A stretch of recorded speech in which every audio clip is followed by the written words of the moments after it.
Hi കൂട്ടുകാരെ, welcome to my channel. ഇന്ന് നമുക്കൊരു ചെമ്മീൻ കപ്പയുടെ റെസിപ്പി കാണാം കേട്ടോ. അതിന് ഞാനൊരു 3/4 കപ്പ് ചെറിയ ചെമ്മീൻ കഴുകി ക്ലീൻ ചെയ്തെടുത്ത് വെച്ചിട്ടുണ്ട്.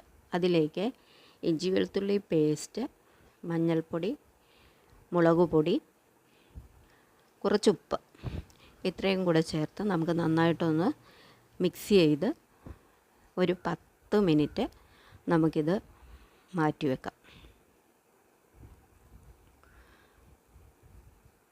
വീഡിയോ കണ്ടുകൊണ്ടിരിക്കുമ്പോൾ എൻ്റെ ചാനലൊന്ന് സബ്സ്ക്രൈബ് ചെയ്യണേ.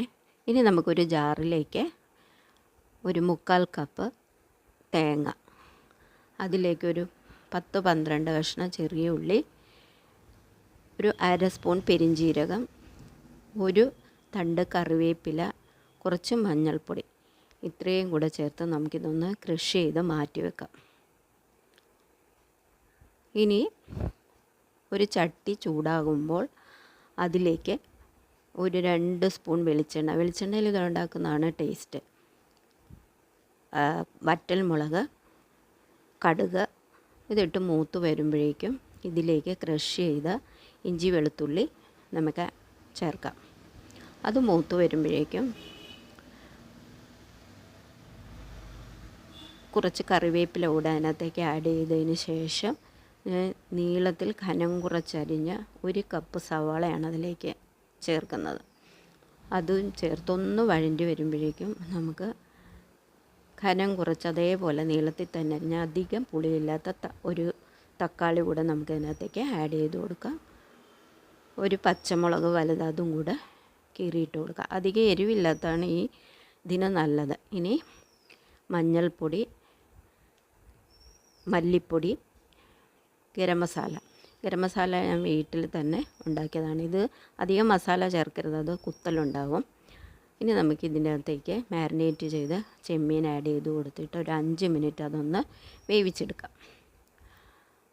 അതിനുശേഷം നമുക്കിത് ഒന്നുകൂടെ മിക്സ് ചെയ്ത് കൊടുത്തതിന് ശേഷം ഞാനിത് മഞ്ഞൾപ്പൊടി, ഉപ്പ് ചേർത്ത് വേവിച്ച് നീളത്തിൽ അരിഞ്ഞ് കനം കുറച്ചരിഞ്ഞ് വേവിച്ച കപ്പയാണ് ഇതിനകത്തോട്ട് ആഡ് ചെയ്ത് കൊടുക്കുന്നത്. അത് ഒട്ടും കപ്പ കുഴഞ്ഞു പോകാൻ പാടില്ല.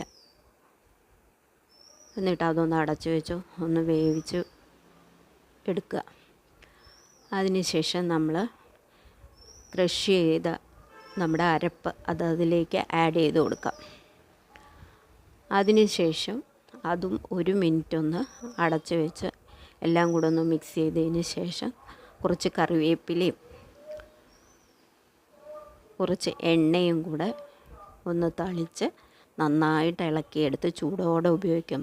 പൊള്ളി ടേസ്റ്റാണ് കേട്ടോ. എല്ലാവരും ഇതൊന്ന് ട്രൈ ചെയ്യണേ. നിങ്ങൾ ഒരു പ്രാവശ്യം ഉണ്ടാക്കിയാൽ വീണ്ടും വീണ്ടും ഉണ്ടാക്കണമെന്ന് തോന്നും. ഇത് അത്രത്തോളം ടേസ്റ്റാണ്. ഇത് കണ്ടുകൊണ്ടിരിക്കുമ്പോൾ എല്ലാവരും ഇതൊന്ന് ട്രൈ ചെയ്തതിന് ശേഷം ഇതിൻ്റെ ഫീഡ്ബാക്ക് കമൻറ്റ് ബോക്സിൽ അറിയിക്കണേ. ബൈ. ഇനി അടുത്തൊരു വീഡിയോയുമായി കാണാം കൂട്ടുകാരെ.